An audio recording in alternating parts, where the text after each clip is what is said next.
وهكذا أيضا من محبطات الأعمال الردة عن هذا الدين العظيم، عن دين الإسلام الذي ارتضاه الله عز وجل لنا. فمن ارتد عنه ومات على الردة أحبط الله عز وجل جميع أعماله.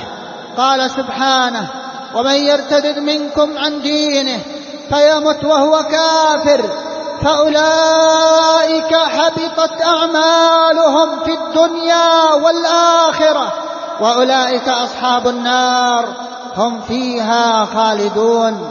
فالذي يموت على الردة عن الإسلام مات محبوط العمل، مات باطل عمله، لا يقبل الله عز وجل منه أي عمل، بل هو خالد مخلد في نار جهنم والعياذ بالله. ويقول الله سبحانه وتعالى في كتابه الكريم: